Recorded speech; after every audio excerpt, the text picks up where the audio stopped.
It's okay, Jonathan. I'll see you later.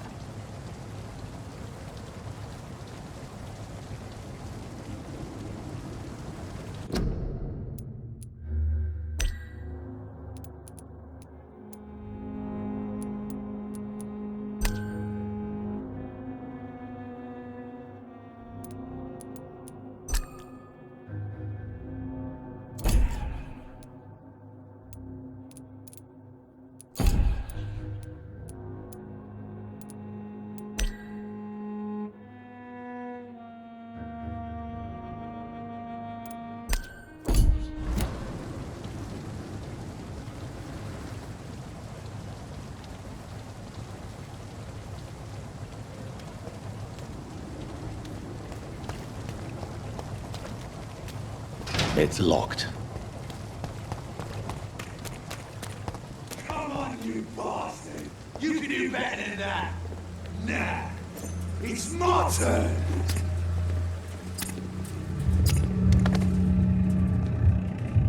Rotten or crusty, each heart contains the seed of life.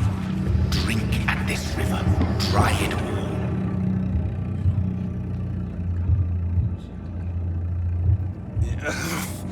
Oh, come on, you bastard! I won't bite! Sir, please. You've lost too much blood. Calm yourself. You think I didn't notice? Stop your staring and get me to an hospital, you arse!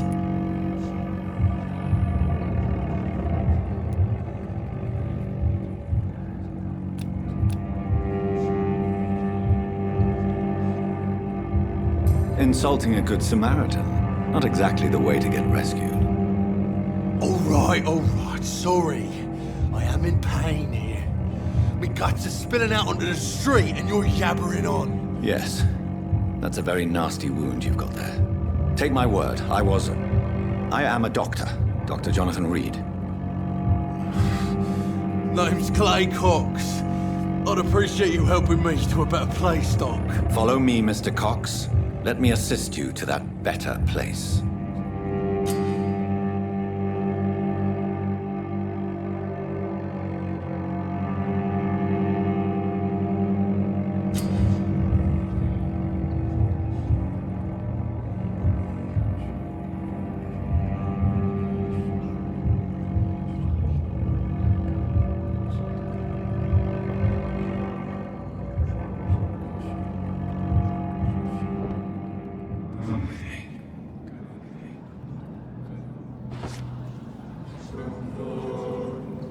Bring this fading light into the shadows. Dance with him the dance of life and death.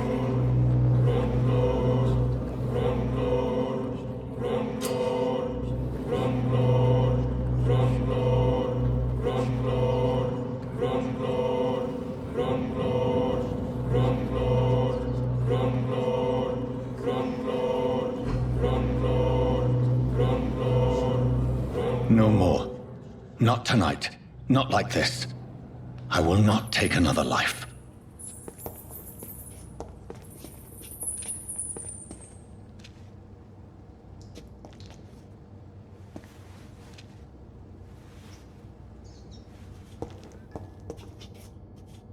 Whoa, I feel giddy. Did I black out? It is wise for the huntsman to sometimes let his prey go, but no famished hunter can run for long.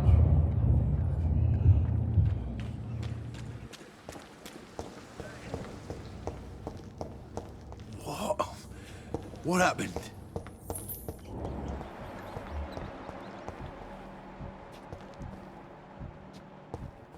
Whoa, I feel giddy.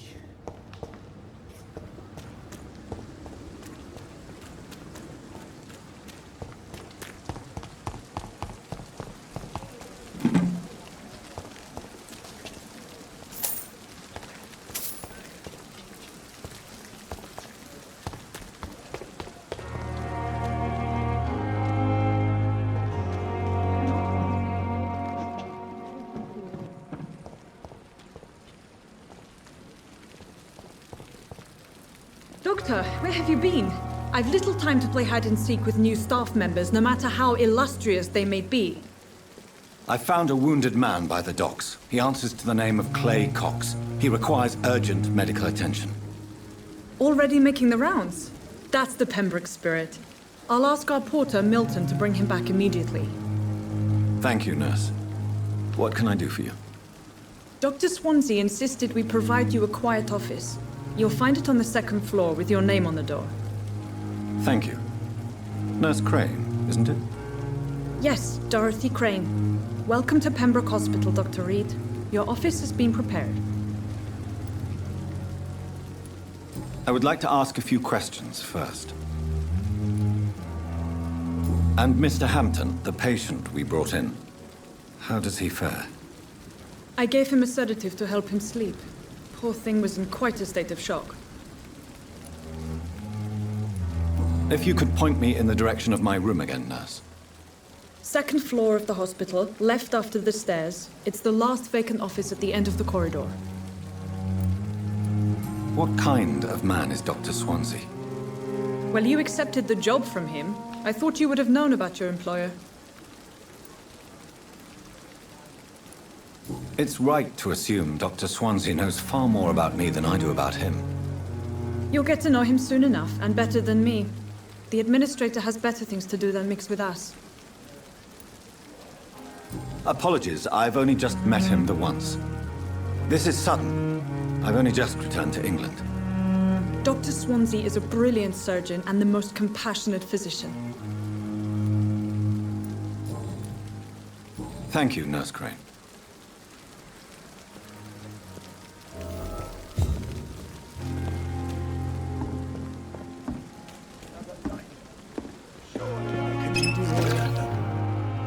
Good evening, sir. So it is true. The famous Dr. Reed has joined us. I can't think of any better news during these terrible times. Do we know each other? Actually, yes. We met once before, at the Rockefeller University in New York. Dr. Tippett's, yes, I remember. I was assisting Professor Carell in his research about coronary bypasses. He had nothing but praise for you. He was also very confident about your future. And look at you now. Eminent surgeon and blood transfusion specialist.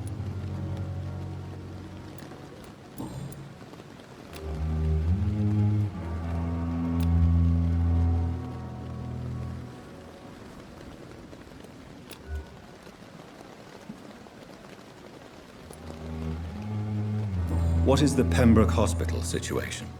And please, speak freely. This hospital is not exactly the best of London. I'm sure you are used to working in a better environment. It's more than enough. In any case, the personnel of a hospital are much more important to me than the building. Don't be misled by appearances, Dr. Reed.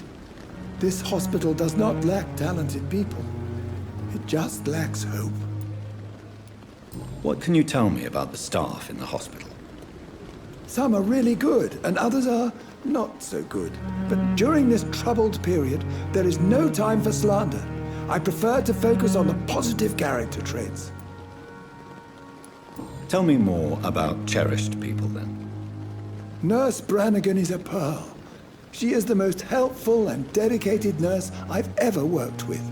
A clever and cheerful woman. You really seem to admire her skills. I'll go even further. If she was a man, she would be a damn fine practitioner. Any opinion about the management? I don't always agree with Dr. Swansea's reserve, but I must admit he does all he can to keep this facility running during this crisis. Ah, yes, the burden of command. I was fed up with this concept while serving as a medical officer. Don't get me wrong. Swansea's a good administrator. I just wish he would get out of his office now and again.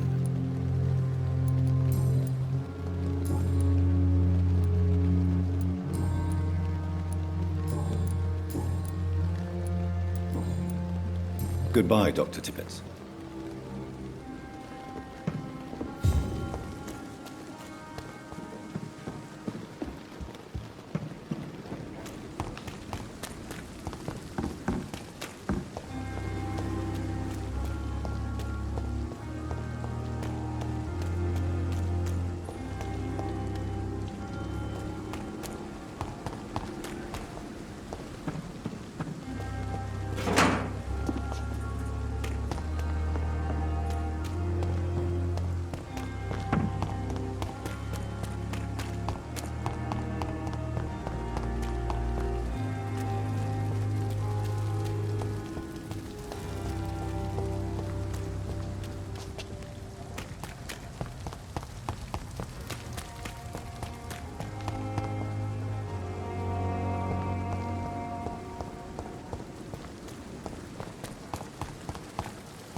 Good evening, nurse. I'm Dr. Jonathan Reed, the new surgeon here at the Pembroke. Dr. Swansea has already told us about you, sir. I'm Nurse Gwyneth Brannigan. Welcome to the Pembroke Hospital. Did he really? It's a good thing I wasn't hoping to keep a low profile. All members of staff have already read about your new blood transfusion technique. Dr. Swansea made sure of that. I see. Well, I'm a little surprised, but I suppose I'll just have to deal with this unexpected notoriety. You must know, blood transfusions are Dr. Swansea's primary subject of research. He is convinced it is the future.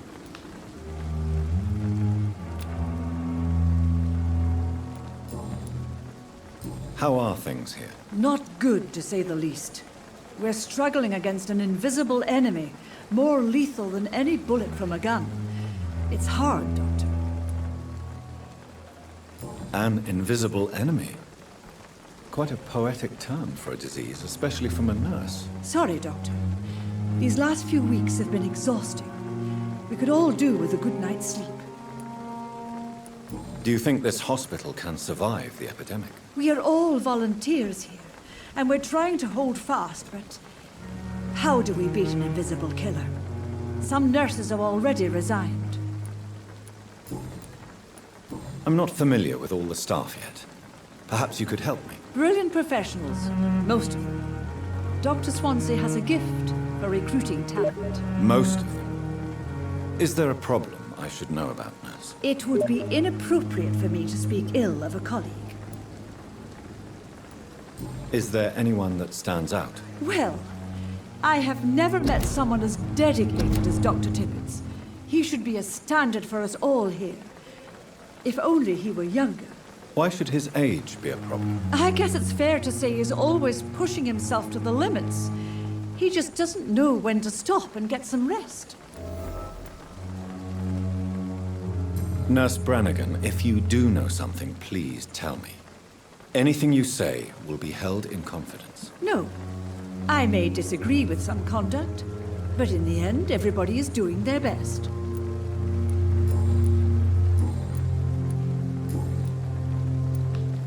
Why does Dr. Tippett claim you're the main reason he keeps working, despite his fatigue? If it wasn't for him, I probably would have left the Pembroke years ago. Dr. Tippett does not think of you as just a nurse anymore, does he? If you're suggesting he's not taking my gender into consideration when it comes to medical practice and knowledge, I really hope he doesn't.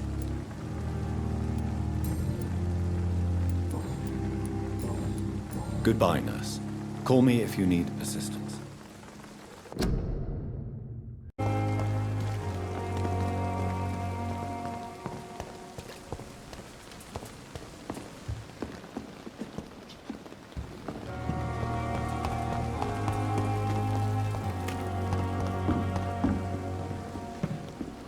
Good evening, Dr. Tippett. Dr. Reed, any good news?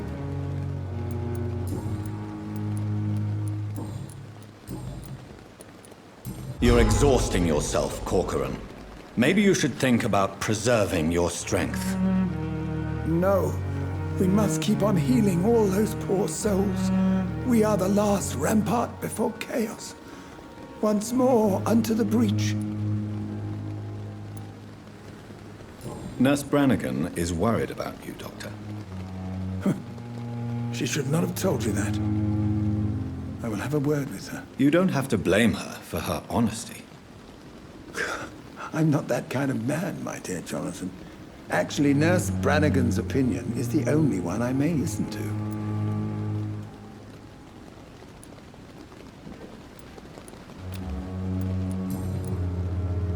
Goodbye, Dr. Tippett.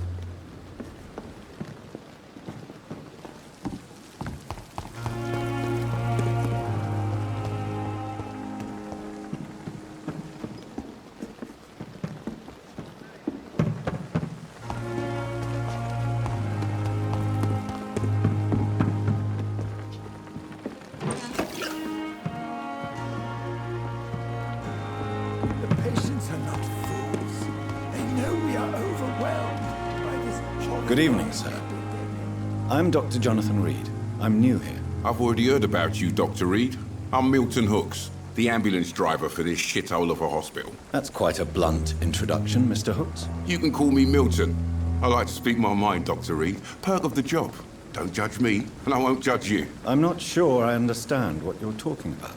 Well, I'm no doctor, but I'm pretty sure a gun can't be used as a surgical instrument. You have a keen eye.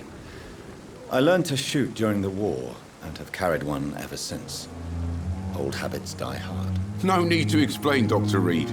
And if you ever need a better gun, remember, I may have something for you.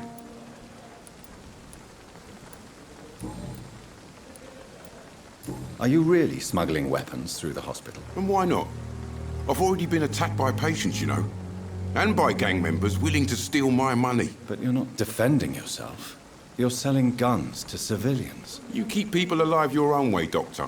I offer them another way to protect their health. How is the situation around here? You want to hear the situation is all right? It's fucking awful. We lack everything. And it's getting worse every day. So what do you do exactly in this hospital? Apart from smuggling guns, I mean. I've been an ambulance driver since... too long, I guess. I bring sick people here night and day. It's a dirty job, but I get it done. Most of the time. Since you're on the front line, how is the sanitary situation in this vicinity? It's a complete disaster. It's even getting dangerous to enter some streets or buildings. Even the locals attack you. It sounds like things have been a bit rough recently. What's happened? Yesterday I got attacked by the patient I was bringing here. I escaped through the hospital's garden, but I lost my wallet when I was running. You left an infected patient outside the hospital? That's incredibly dangerous. Go there yourself if you want. But be careful, Doctor. I'd rather not bring your dead body back.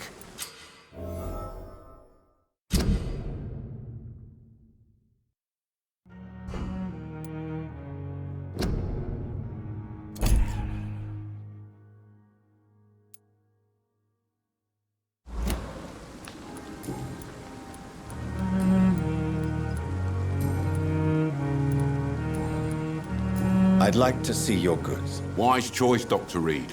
A reliable gun is what everybody needs these days.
Dr. Swansea is right. This place seems perfect to conduct my research. Good evening, miss. I'm Dr. Reed, the new surgeon at the Pembroke Hospital. And who are you? Your name has no meaning to me, mortal. You're nothing but dust blown by the winds of eternity. I beg your pardon? What are you begging for, mortal? My clemency? Well, tonight maybe I'm inclined to mercy. You'll never forget the night you met Thelma Howcroft. You keep calling me mortal. Why is that? And if I'm mortal, what are you? Well, Dr. Reed, if you must know, I'm a vampire.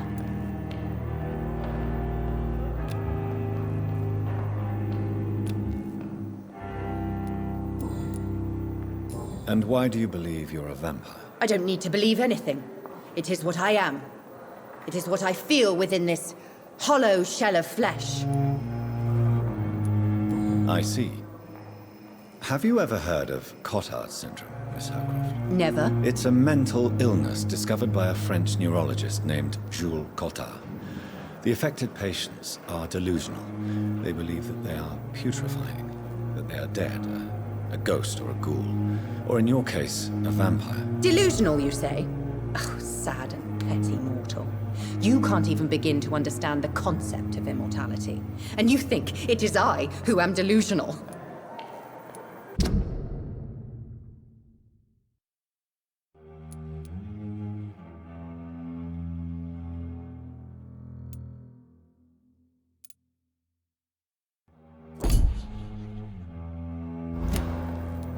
Please, describe to me how you feel.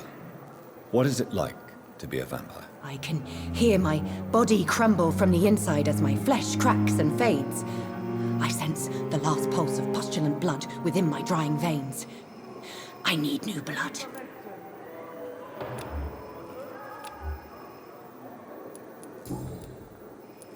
I'm assuming you must be a patient here. Am I right, Miss Howcroft? It's only a cover. To hide from my enemies. I can leave whenever I want. As a woman, a spirit, fog, or bat. Who are these enemies you mentioned? Can you describe them? I cannot say for sure. But I sense their eyes on me from nearby. I feel them watching me every time I visit the garden near the morgue. The staff here are not your enemy. They're here to help you, to care for you. I'm not speaking of the doctors in white. I'm speaking of the men and women who hunt me, for I am a vampire! I see. Don't worry. These people will not find you here. I'll personally make sure they leave you alone. Thank you, mortal, but do not interfere with them, for you are no match for those that hunt me.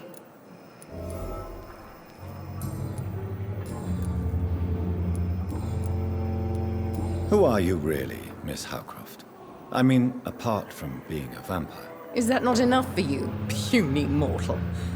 What do you require? Proof of my powers? I'm curious to know who you were before becoming a vampire. It was such a long time ago, I don't remember. Centuries of unholy life can have strange effects on one's minds, you see?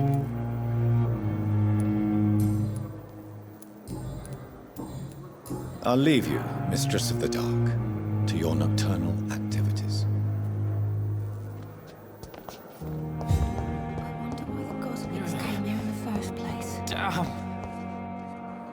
Good evening, sir. Can I help you? Unless you're here to fix my face. No. I don't think you can help me. I'm Dr. Reed. I've recently taken the position of head surgeon here. War injuries, am I right? You guessed right, Doctor. German shell took my pretty little mug right off. But they still call me Thomas Elwood.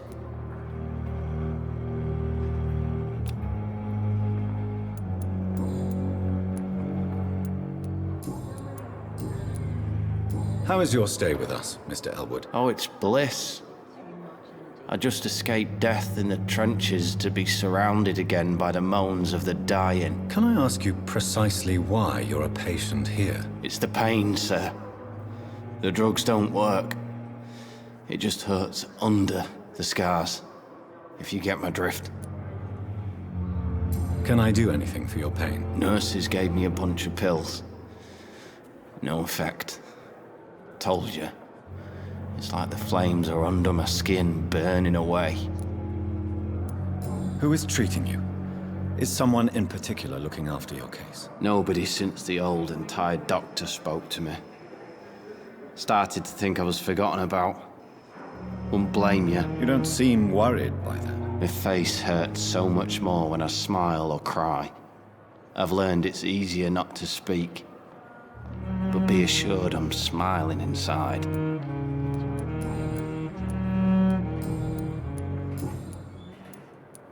Where were you stationed, sir? Did you serve for long? I really don't want to talk about all this shit. No offense. I was pushing too much. I served in France myself. I just wanted to know what happened to you. You were an officer, weren't you? Then I doubt we fought the same war, sir. No offense. How close are you to Miss Hallcroft?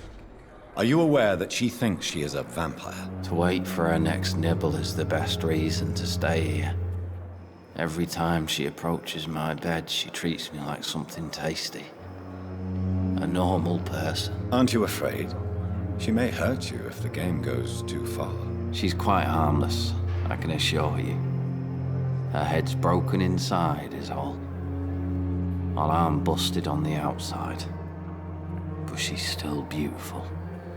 Living proof that there's hope for me.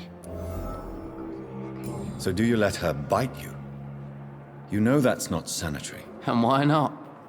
She's only supping a few drops of me blood.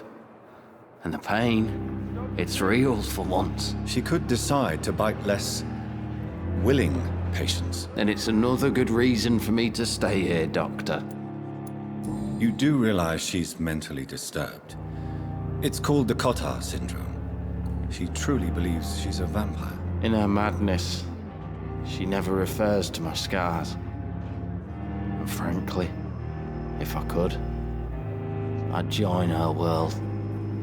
It seems much more fun than the real one.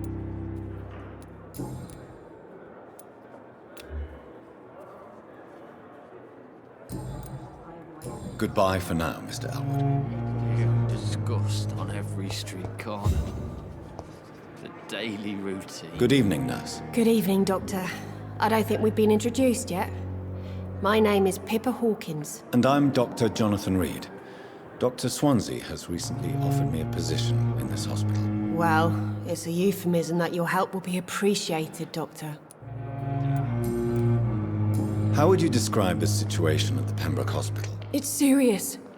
The flu is wreaking havoc amongst the staff and patients. We are running out of everything.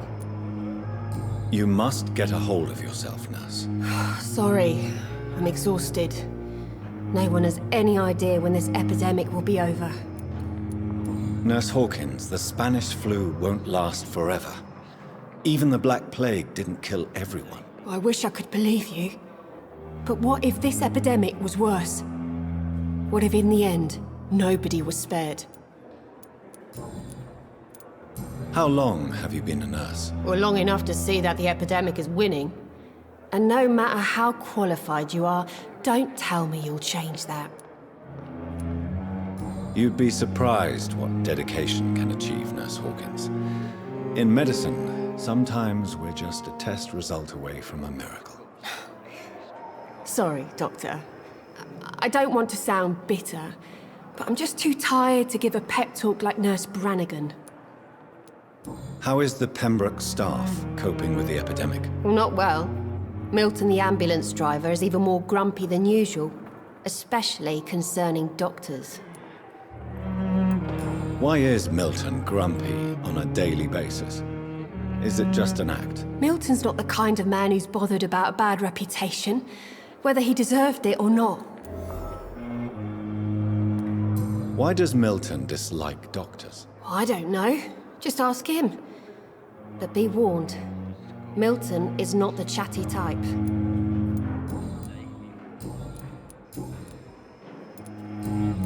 Goodbye, Nurse Hawkins.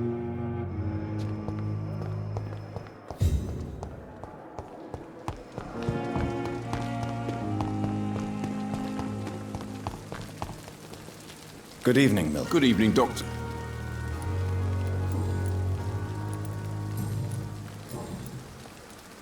Why do you have such a mediocre reputation among your colleagues, Milton?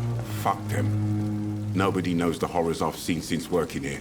This city was sick long before the epidemic, Dr. Reed. I know it's a difficult task, but correct me if I'm wrong. Is this not the job you are paid to do? I've seen babies left to die while their brothers were properly fed. Underage girls and boys sold to all manner of perverts. I'm sorry, I don't know what to say. Yeah, exactly. We lack words. So excuse me if I don't look on the bright side of life.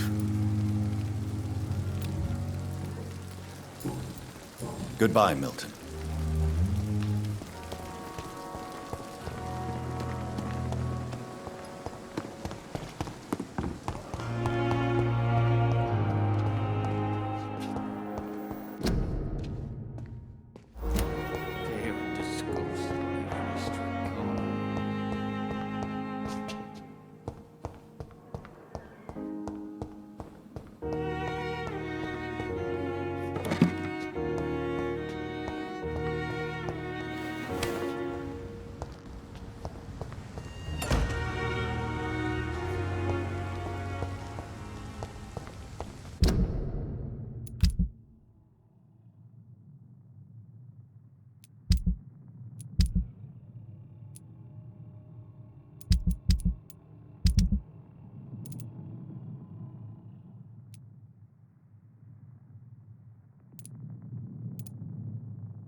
Skull voices in the garden. I should investigate. If they were to find somebody.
So, Mr. Hooks and Nurse Hawkins are an item.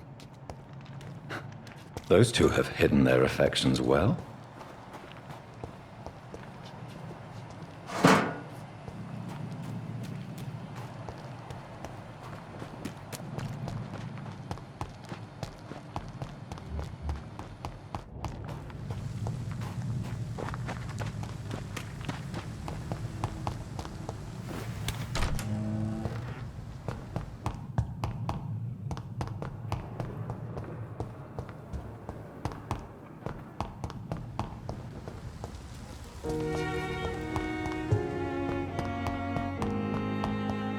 It's locked, all right.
The pain.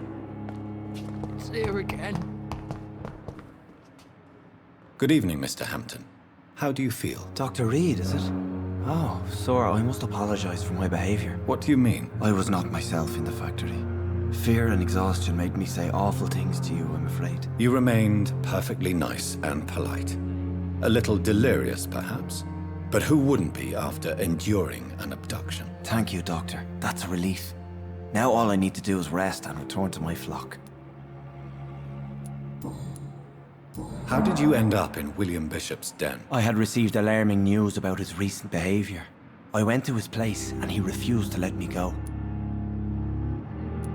Why did he abduct you? William was an alcoholic. His addiction suddenly changed to blood. I don't know why. Just like a patient I met here. This Miss Hawcroft. You dared to enter this awful place alone. You're a hero, Mr. Hampton. Or a fool. I'm just a man trying to help his friends, Dr. Reed. William Bishop was a conflicted soul, searching for light.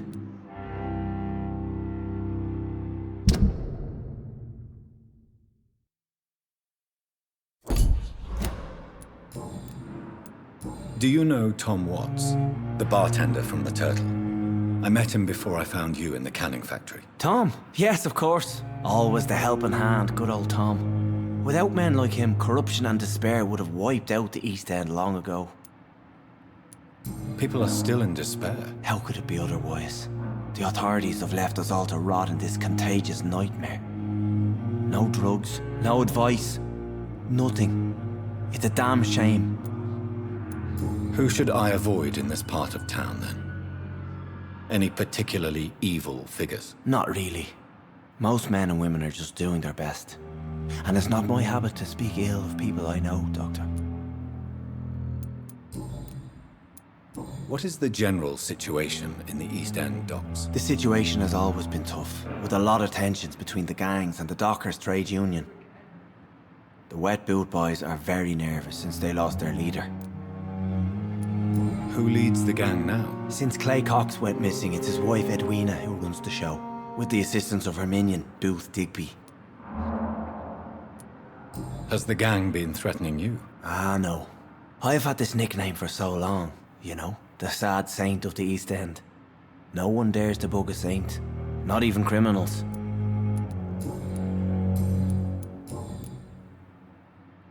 Have you made friends since you arrived? Not really, but I recognize Miss Harriet Jones. I knew her when she lived by the docks. That poor woman had such a miserable life. You never came to see her here at Pembroke? Receiving visits when sick can be an important part of the healing process, you know. We're not just bodies. You're preaching to the converted now, Doctor.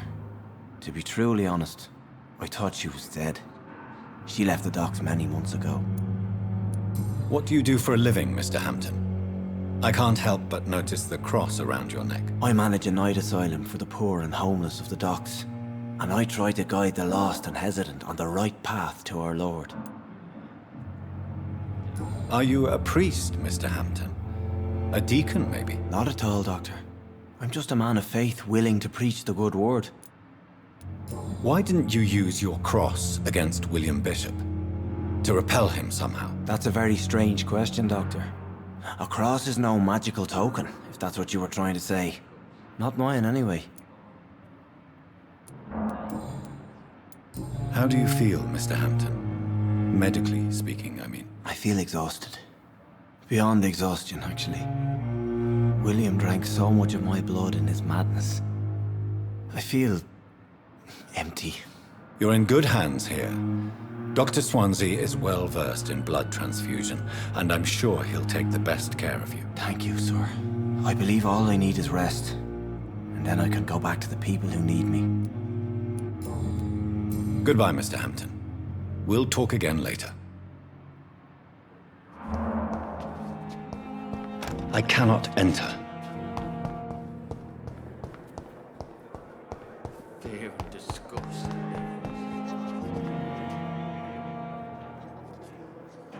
Good evening, Nurse Hawkins. Good evening, Dr. Reed. Pepper, are you sure you want to leave this hospital? To become a nurse was a little girl's dream. But in the end, I don't feel that useful. I want more. I want to make things change. But you're doing something important here. For all the patients who need your help. We save lives, sure. Each time we send a cured patient home, it's a relief beyond words. But since the epidemic, I feel so powerless. Pepper, are you sure? To become a nurse, but you're doing... We saved... Goodbye.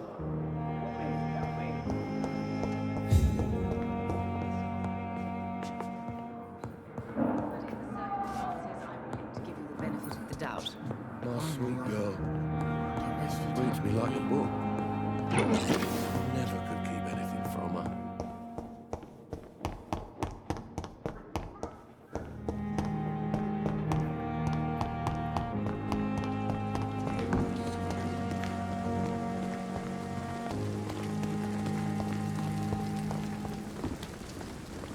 Good evening, Milton. Good evening, Doctor. I have some good news, Milton. What? The epidemic's over? I retrieved your wallet, with all the money and a certain picture. Well, yeah, Pippa Hawkins is my girl. So what? Is it the difference of skin colour that bothers you? Not at all, Milton. Good. Please, take this money anyway. To remind you to keep your mouth shut. Not everybody's as broad-minded as you, Dr. Reed. Goodbye, Milton.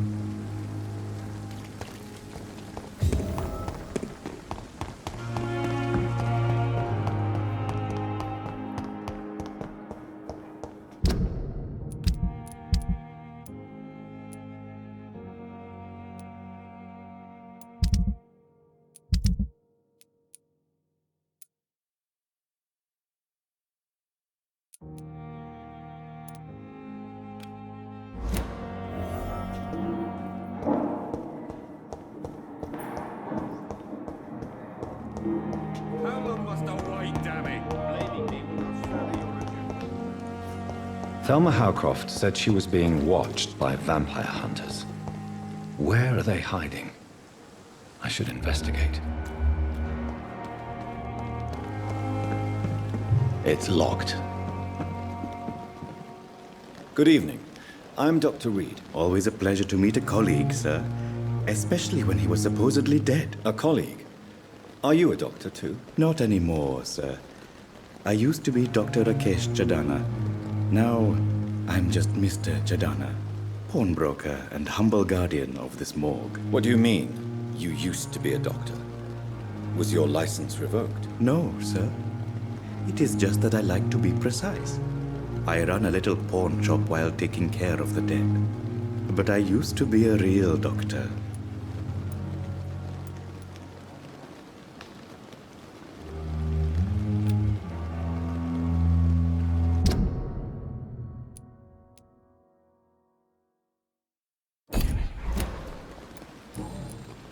Are you afraid or uneasy being surrounded by so many corpses? Why should I? These bodies are empty vessels. Flesh left to decay. Poof. No soul anymore. All gone. An interesting point of view. And quite an exotic one, too. Most people fear, or at least have a respect, for dead flesh. Sir, as a medic during the war, I learned to face my death and the death of others. It's the pain we have to tame, not death itself. How did you get this job? After I left the army, I worked as an undertaker down by the docks. A dangerous place with many an unpleasant business there. Milton Hooks helped me get a job here. Do you work here alone? Yes, very easy work, sir. All I have to do is watch a few bodies. The situation was very different when the main morgue was still open. Why do you have to watch these bodies? Because these poor fellows have no names. We keep them in case someone comes looking for the missing. Sadly, very rarely happens. Why close the hospital's main morgue? It was for sanitary reasons after the beginning of the epidemic. Cadavers had to be moved to the nearest mass grave. Have we met before? I don't think so, sir. Why? When we first talked, you said you were glad to meet me since I was reported dead. Funny story, sir. Your sister came here a few nights ago. You were missing, and she was looking for your body. She must be very relieved now.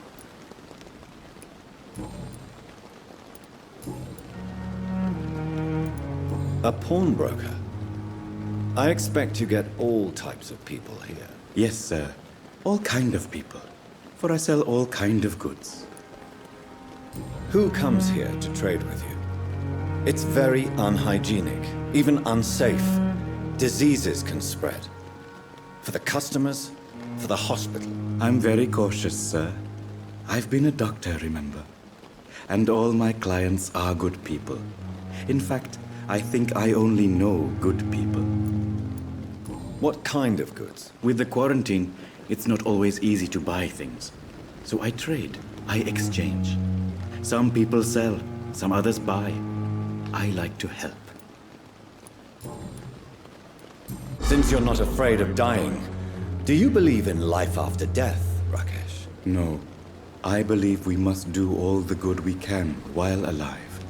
For our time is short, and the obstacles are endless. Do you think you would enjoy immortality as a concept? I don't think so.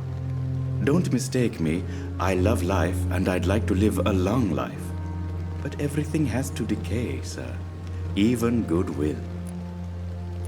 Do you really believe goodwill cannot last? As I said, sir, everything decays. If I was to never die, goodness, I would be bored or worse. And I like to be helpful, sir. Quite depressing, wouldn't you say? Yes, but the good news is we'll all die before losing our humanity, sir. So you're ready to die? No, I am not. I don't fear death, for I won't see it. What troubles me is the pain my death will inflict to those I know. You're a wise man, Mr. Chidana. No, Dr. Reed. I am a foolish man. But I like to think otherwise. Please show me what you have to sell. Of course. It's just trinkets and curios, really. But I'm sure they can be useful.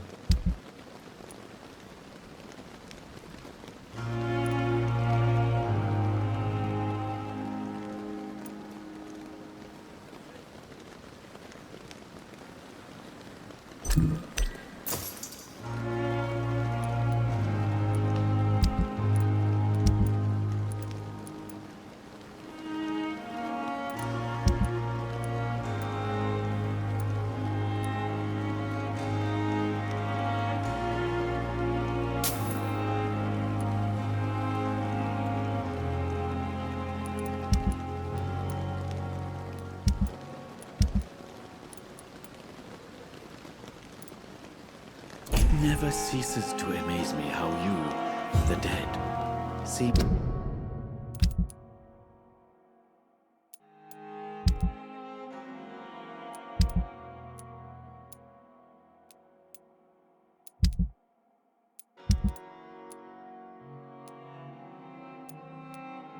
peaceful and lost at the same time.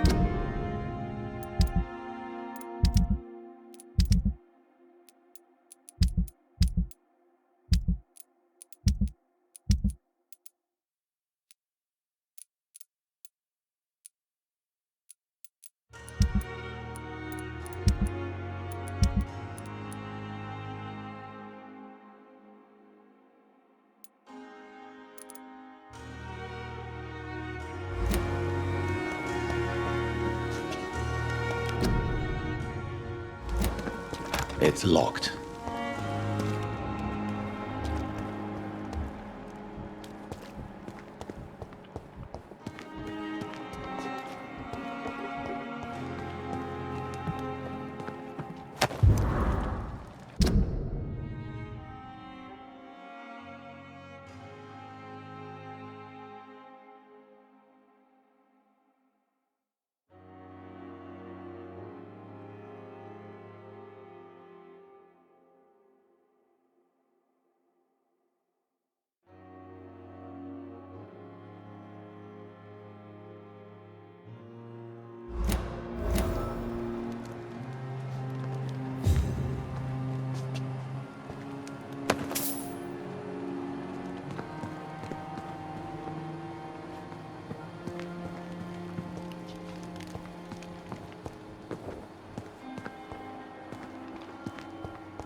I cannot enter.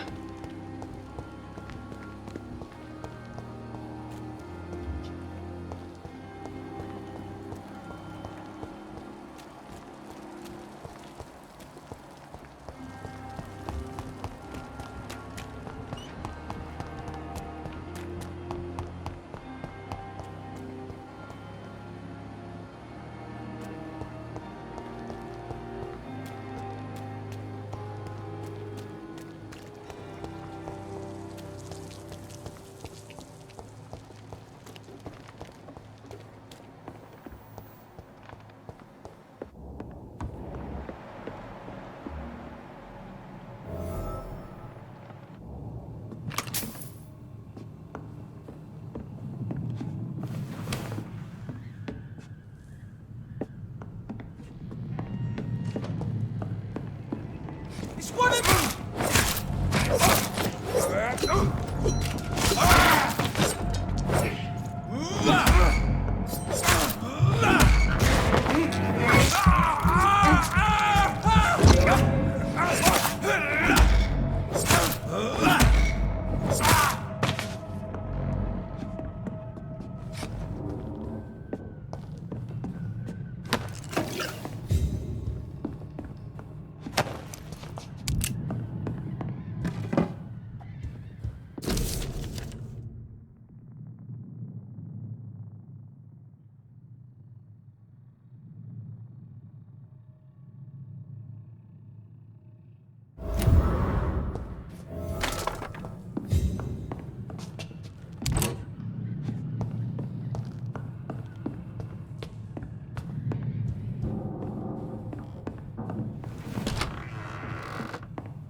Some of the most brilliant minds in the... Good evening, sir. I'm Dr. Reed. May I help you? I don't know if a third opinion is needed. Your colleagues are already arguing about my condition. I see. Would you mind telling me more about your situation? I'm Harvey Fiddick. All I want is to get me bloody arm fixed properly. Tell me about yourself, Mr. Fiddick. I'm just a regular guy waiting to get his arm fixed, so I can return to work and to my family. I was more curious about what you were doing before being hospitalized. I'm a carpenter, and a good one too. But that means I need both arms to feed my family, Dr. Reed.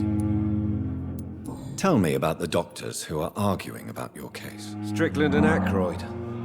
They both want the best for me, but there's a lot of pride there. Doctors are no different from carpenters, it seems. What do you mean? I often had professional arguments with rivals on a building site. Difference is, I disagreed about wooden nails, not flesh and bones. Are you satisfied with your treatment here? Well, it's clear that I've chosen a bad time to be injured. Forgive my bluntness, but you seem overwhelmed by cases of the flu. I won't lie to you about it. I'm afraid we are. Are you sure you don't want to operate yourself, Dr. Reed? I have the feeling you're very capable, and your colleagues seem to think so too. In other circumstances, you would be right. But for now, I don't think I can take on the responsibility. My apologies.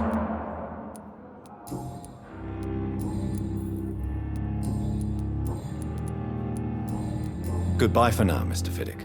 I'll see you later. My sweet girl. Reads me like a book.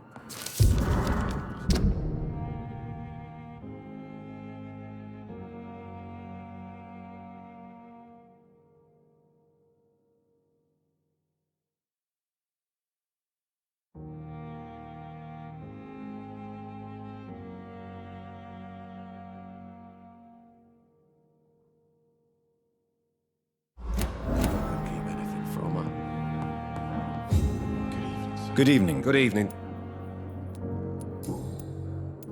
You seem worried about the safety of your family.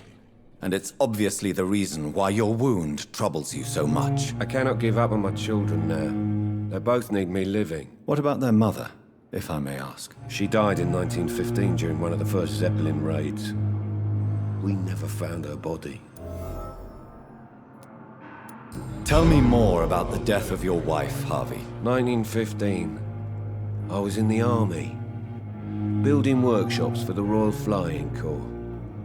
Helen was happy I wasn't sent to the front. What happened? The Germans sent Zeppelins to bomb the construction site, but they missed their target. My wife was bringing my dinner when the bombs fell. How are your children after losing their mother? They were smaller then.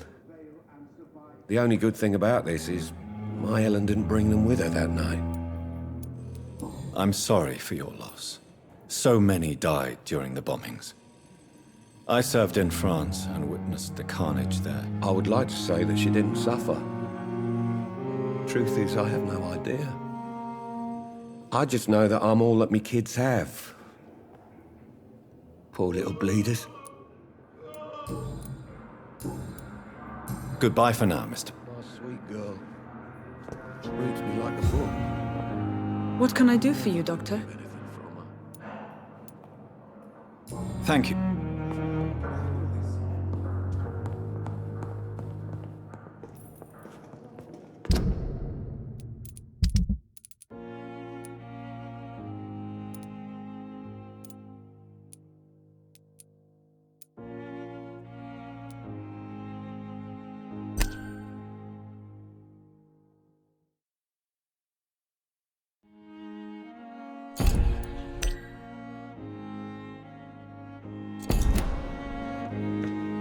Reed? Does my arrival inconvenience you in some way, Dr. Ackroyd? Let us just say that I don't particularly share Dr. Swansea's enthusiasm for hiring you.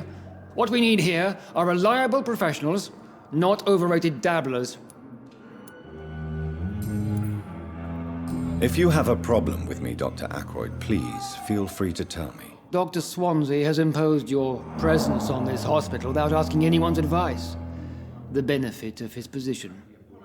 But I don't agree with it. I know we've never met before, but I believe this hospital could use all the help it can get. You will agree with that, I'm sure. Oh, but I have heard about you, Dr. Reed. Of course, you can't say the same about me, since I have not wasted my time courting the press. Aren't you too old for such jealousy? It really won't do you any good, you know. Don't be ridiculous, Dr. Reed. A simple glance is enough for me to know you have nothing for me to envy. Since your tenure in this hospital is longer than mine, perhaps you can tell me more about this place. Let's just say I'm tired of the carelessness around me. I have always respected the skills of Dr. Swansea, but over time his enthusiasm has become displaced. Carelessness? Exactly what are you talking about? We're here to save lives. The people who trust us are not volunteering for experimentation. They're here to be healed. I don't intend to run any radical experiments, Doctor. Even if I, as any good practitioner should, express an interest in pushing the boundaries of medical research. Modern medical methods were created through audacity and ego. But there are rules in our line of work, and they're here to protect our patients.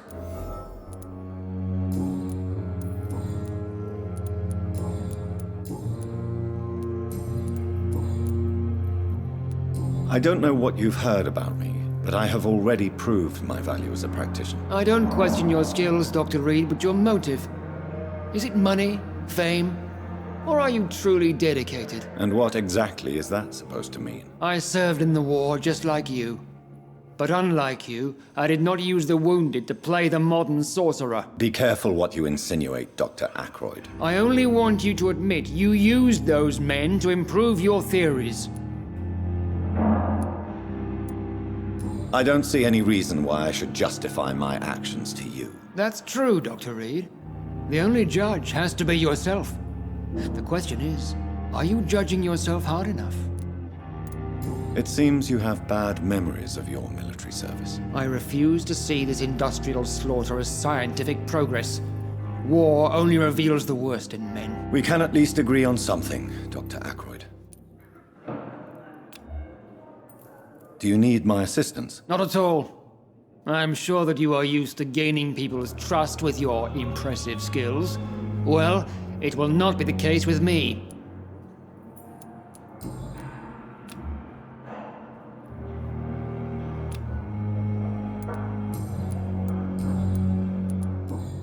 Thank you for your...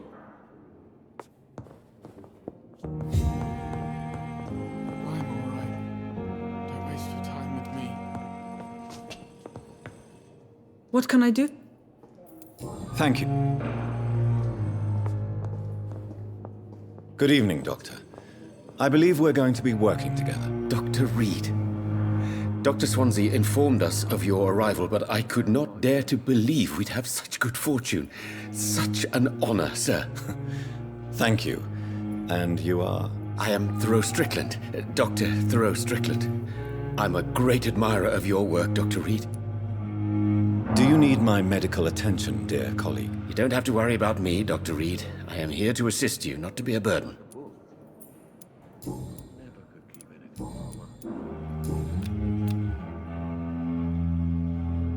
Please, could you tell me something about yourself? I'm a great admirer of your work concerning blood transfusion, Dr. Reed. I run my own experiments. I'm convinced it's the future. What made you choose to be a doctor? I'm not ashamed to admit you and your work have inspired me. I am honored to have the opportunity to work by your side. It's always a pleasure to share scientific and medical knowledge with someone eager to learn. I'll be glad to help you if I can. This epidemic may be the century's most terrible disaster, but I'm convinced that we, as doctors, are the only ones able to defeat it. I based my technique on my mentor's research. He helped me perfect my method. What is yours? I'd rather not talk about it. For now, it's just theories and first approach.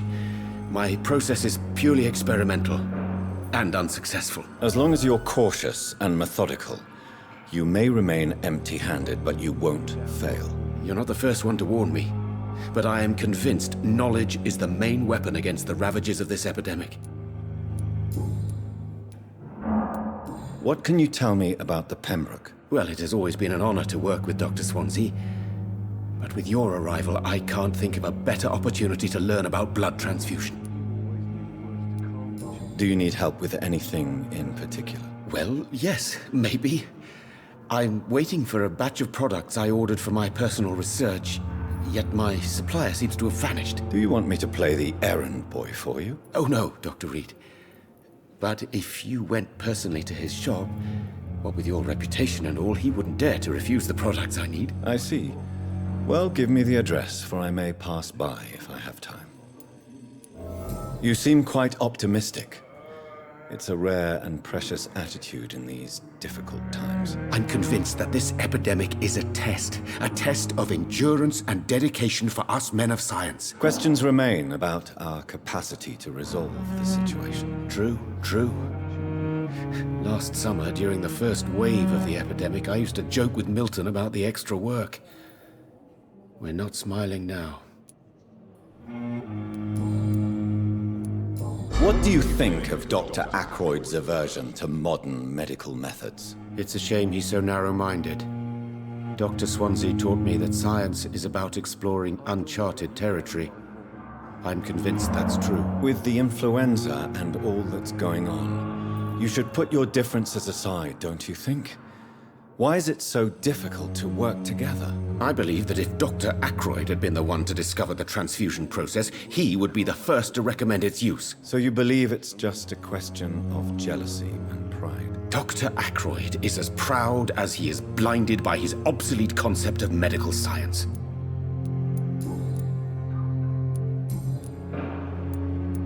Tell me more about your willingness to experiment with new medical techniques. Harvey Fiddick is a patient suffering from a severe injury that could cripple him if not treated correctly. I'm convinced your blood transfusion technique could help him. What is it you really want? To save him, or to prove your point? Fair question. I want nothing but to save my patient, Dr. Reed. Especially since I know Mr. Fiddick's story. Tell me Mr. Fiddick's story. Our first diagnosis was compromised because Mr. Fiddick lied to us about the real origin of his injury. He first claimed it was an accident. But why would he hide such crucial information from us? Because he is a proud father, ashamed of putting his children at risk because of his own negligence. This personal involvement could also appear to be a lack of impartiality. You must know that a good surgeon must remain neutral. I agree. But that does not excuse Dr. Ackroyd's behavior, a man who did not even take time to converse with his patient. Do you think keeping his distance was a mistake? All I know is that I'm taking care of human beings with desires, hopes, and fears. Not some biological machine comprised of blood, bones, and flesh. Goodbye, Dr. Strickland. Good evening, Mr. Good evening, Dr. Reed. Is there anything else? I'm all right. Tell me about your injury, Harvey. Why do you feel so guilty about it? My wife died because of me. And now I may lose everything because I've been careless enough to hurt myself. What an arsehole. How could your job be responsible for your wife's death? I was working a double. She went out to bring me a hot meal and got caught in a German bomb raid. You can't hold yourself responsible for your injury, Mr. Fiddick. Unless you tried to hurt yourself. Of course I didn't hurt myself. But I can't work until my arm is fixed. My children need to eat, Doctor.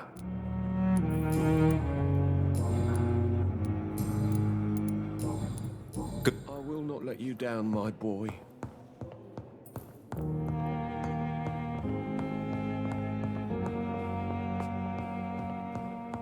I'm so tired. Will this shift never end? Disgust on every street. I wish I could be sick again. Good evening. Good evening. What steps are you prepared to take to feel more useful? I don't know yet. My sister believes that the real fight is in the streets nowadays. Maybe she's right. Maybe this is what I must do. And what about Milton Hooks? Does he share your point of view? For Milton, any change means more comfort and more peace. I disagree. If you feel that saving lives is not useful enough, perhaps it means that you've lost faith. On the contrary, my faith has never been stronger. Maybe we are all just too proud to face up to the fact that science cannot compete with God. Do you need medical help yourself, nurse? I'm fine, really. Pepper, I know you're very close to Milton Hooks. Yes, Milton Hooks is my man. If you want to report me for that, just feel free, Doctor. I have no intention of reporting you, Nurse Hawkins. But are you aware of the risks? The rules say I won't be allowed to work as a nurse anymore. But here at the Pembroke, we break rules all the time. Is he worth the risk? Hey, I'm no perfect woman, and Milton is not the finest bloke. But we do our best to get by. That's all any of us can hope for nowadays.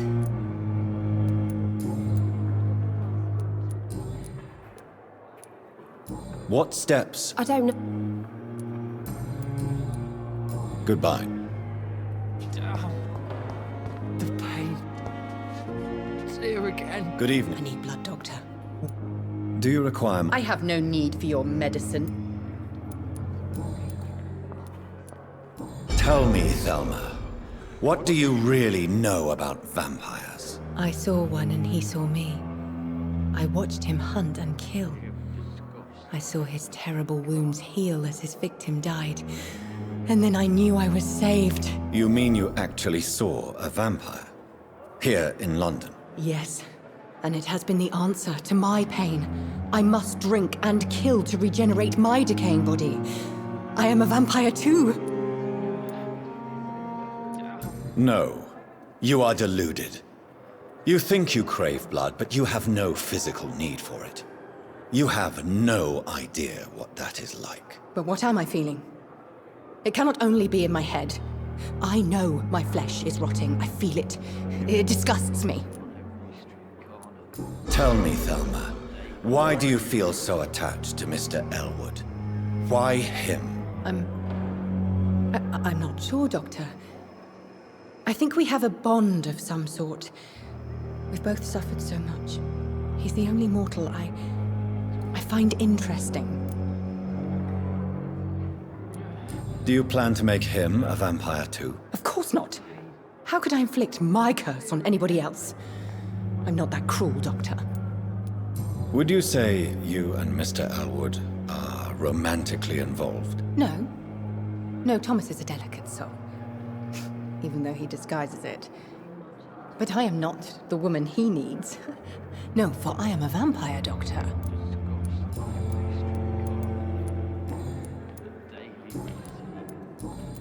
I'll leave you. Time has lost its effect on me. Good evening. I need blood. Do you require... I have no... I'll leave you. I wonder what your last thoughts would be, sir.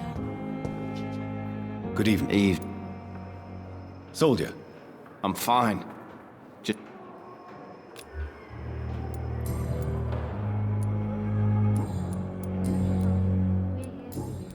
Goodbye. Disgust. Time has lost its effect on me. But the suffering continues.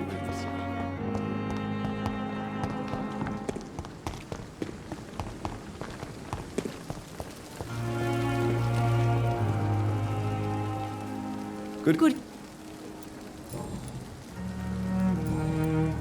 Do you require... Thank you for your...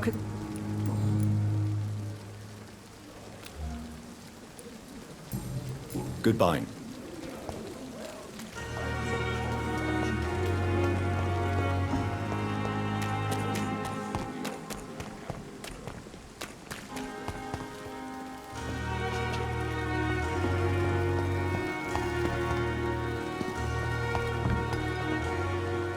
Good evening, Doctor. Tell me why you're extorting money from some of the patients here. If a patient wants a bed, he'll have to pay me a little fee. That's all. Where did you get the idea for such an immoral scam? Funny you should ask. The first time it was from a patient who bribed me to get a bed. It's only then I realized I could make a fortune. What's going on between you and Nurse Hawkins? Pippa's tired. Tired of all this shit. Tired of all those corpses piling up. She's as depressed as I am. During the war, I witnessed a few couples just like you come together in difficult circumstances. It can be very damaging. Maybe you're right. But we support each other. And that's all that matters. You do realize you could both get fired. Hospital staff are not meant to have intimate relationships with one another. Come on, Dr. Reed. Do you know how many rules are broken in this hospital every day just to keep it running? There's nothing wrong with what we're doing. Do you need any... I'm fine, Doc. Physically.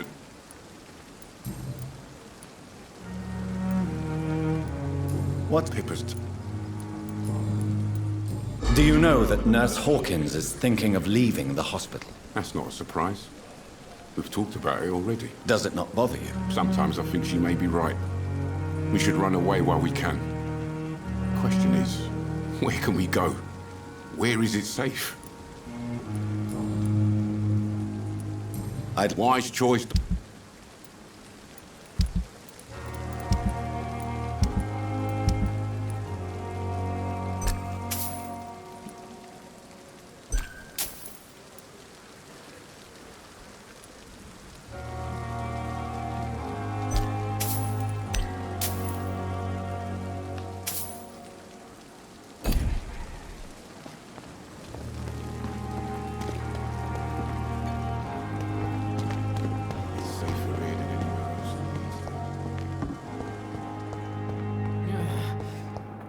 Damn.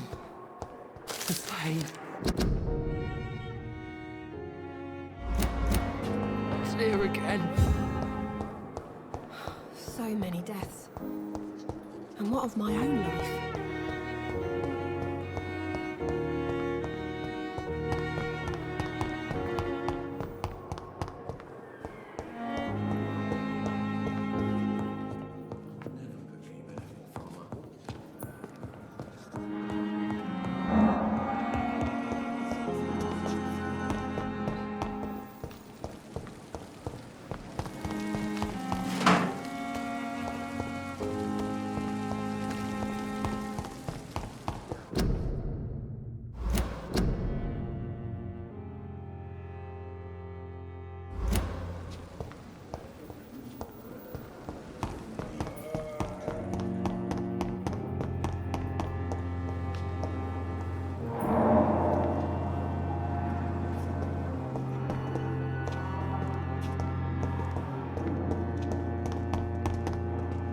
I'm...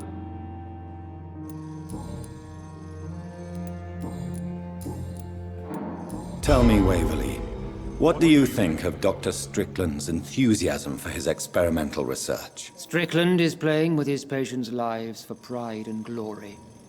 Now that, sir, is unethical. Are you thinking about something in particular? Harvey Fiddick needs delicate surgery. I believe we should stick to the usual procedure, but my young colleague obviously disagrees.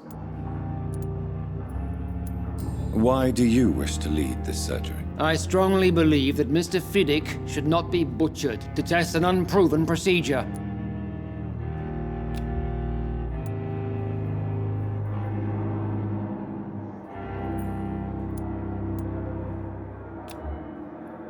Other people may say that's too conservative a point of view. Conservative? And what are you going to say to Mr. Fiddick if he loses his arm because of the operation? Because that's what's going to happen if the surgery is a failure. And are you not afraid that your rivalry with Strickland may be blinding you? Rivalry? I guess you could call it that. But I will never be childish enough to let my personal feelings affect my judgment.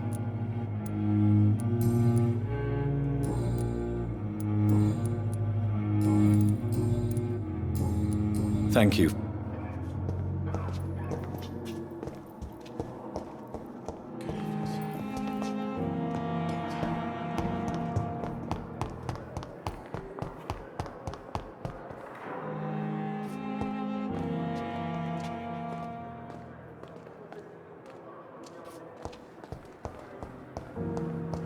It's locked, all right.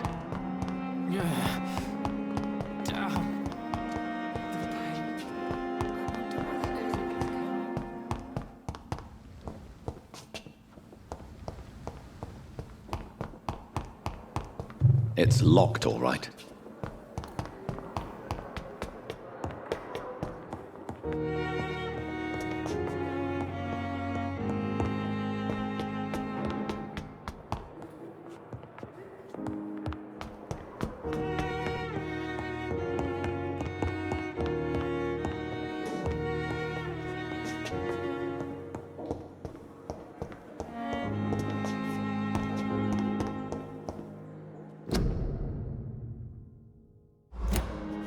I cannot enter.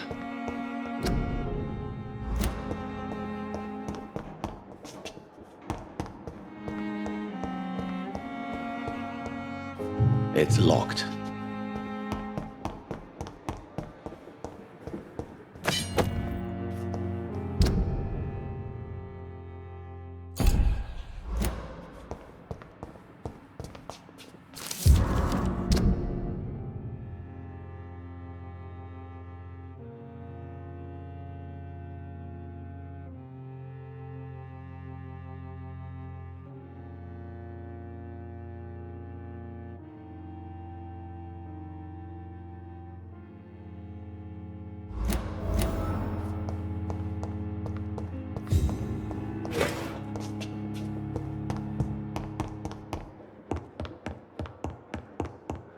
Not now.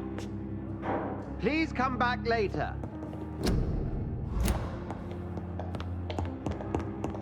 It's locked.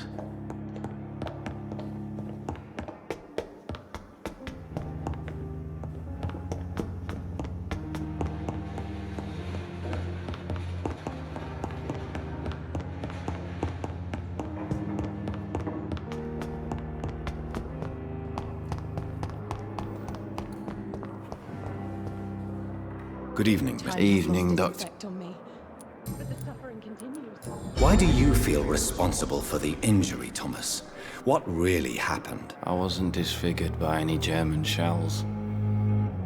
It happened during my leave. It was an accident. Why lie about it? Come on. It's one thing to come back disfigured by the Germans, and it's another to get injured in an accident that could have happened to anybody. Beauty is not everything, Mr. Elwood. Says Mr. Pretty Face. Tell me what really happened then. I went with a whore in Rouen. Dead drunk I was. The hotel was a shithole. There was a fire that night. Did you start the fire? Were you trying to avoid going back to the front? That's not uncommon, you know. No.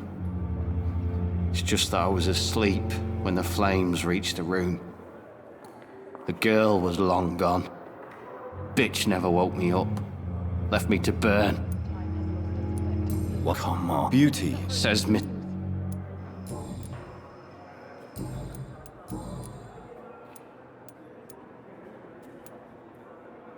Soldier. I'm fine. Soldier.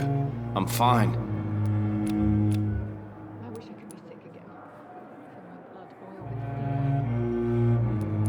again. Goodbye. Fear and disgust on every street corner.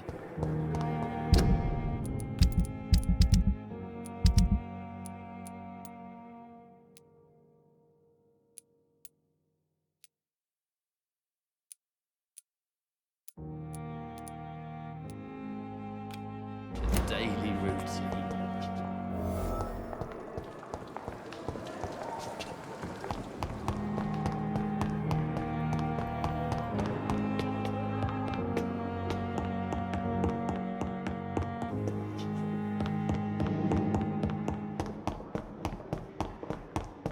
I cannot enter.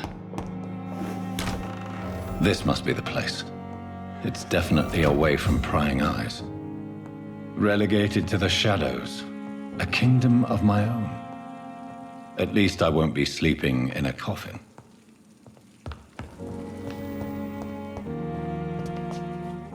The flower's dying. It needs water.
The flower's dying.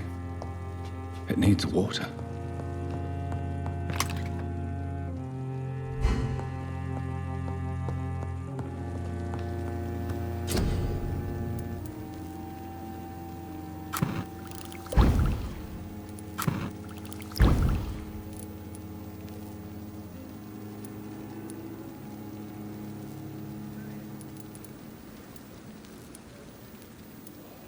William Bishop's blood is much more unstable than human blood and shows extensive mutation. But this is not what happened to me. I must keep on searching. The sun is about to rise. I can feel it. I'll continue tomorrow night. I have so much time now.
If I'm to stay here until my research is complete, I'd better learn to hide my true nature from the mortals. But what about my thirst